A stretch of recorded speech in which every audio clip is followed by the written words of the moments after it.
علیہ الرحمہ حضور کی ایک حدیث لکھتے ہیں کہ آپ لکھتے ہیں کہ حضور علیہ السلام اپنی محفل میں بیٹھے تھے، تشریف فرما تھے کہ اتنی دیر میں عزرائیل حضور کی بارگاہ میں آ گئے، ملک الموت حضور کی بارگاہ میں آ گئے۔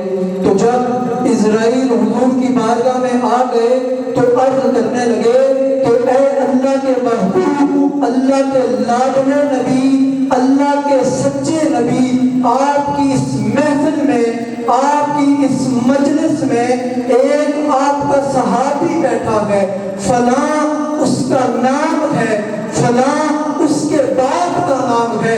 اللہ کے نبی، اس صحابی کا رب کی طرف سے بلاوا آ گیا ہے، میں آپ کے اس صحابی کی روح قبض کرنے کے لیے آیا ہوں۔ اللہ اکبر۔ تو میں آپ سے یہ اجازت چاہتا ہوں، میں آپ کے اس صحابی کی روح قبض کرنے کے لیے آیا ہوں۔ میں بالکل بات کو مختصر کر رہا ہوں۔ حضور علیہ السلام نے جب ملک الموت کی یہ بات سنی تو آپ نے اپنے اس صحابی کو اپنی طرف متوجہ کیا، اس کی توجہ اپنی طرف حاصل کی، اور حضور نے اپنے اس صحابی کو یوں اشارہ کر کے اپنے قریب بلایا۔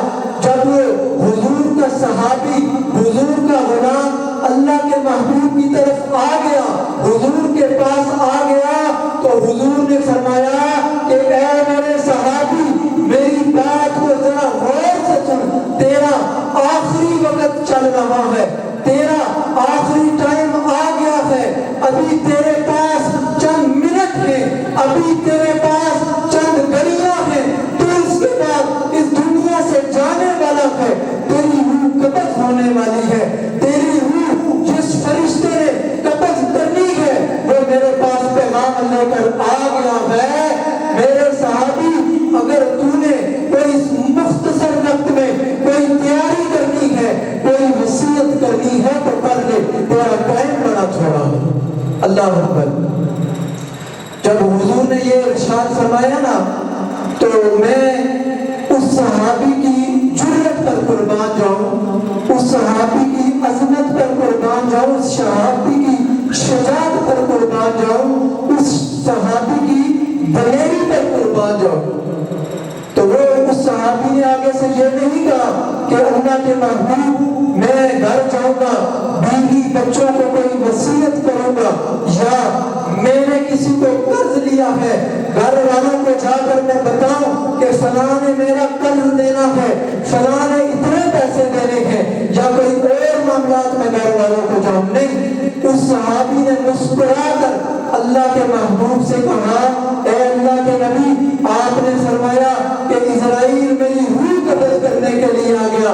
اللہ کے نبی، انسان کی جو جان ہے، انسان کا جو جسم ہے، انسان کی جو روح ہے، یہ رب کی امانت ہے، کوئی بات نہیں، میں بھی میرے رب کی چیز، میری روح بھی میرے رب کی چیز۔ اللہ اکبر۔ جب اس صحابی نے یہ کہا نا تو پھر حضور نے اس سے فرمایا کہ صحابی تو جانے والا ہے، کوئی آخری تیری خواہش، کوئی تو وصیت کرنا چاہتا ہو؟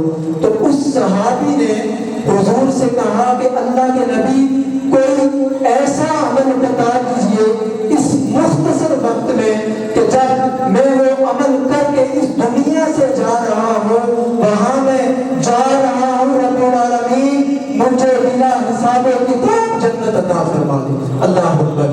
تو حضور علیہ السلام نے اپنے جتنے باقی جو صحابی تھے ان میں سے ایک صحابی کو بلایا اور کہا کہ قرآن پاک میرے پاس لایا جائے۔ مختصر عرض کرتا ہوں، جب اللہ کے محبوب کی بارگاہ میں قرآن لایا گیا، اللہ کے محبوب نے قرآن کو جب کھولا، اپنے اس صحابی کو پھر بلایا جس کی روح ابھی قبض ہونے والی ہے، جس کے لیے اسرائیل انتظار میں بیٹھا ہے۔ اللہ کے محبوب نے اس صحابی سے کہا، فرمایا، اے میرے صحابی، میں قرآن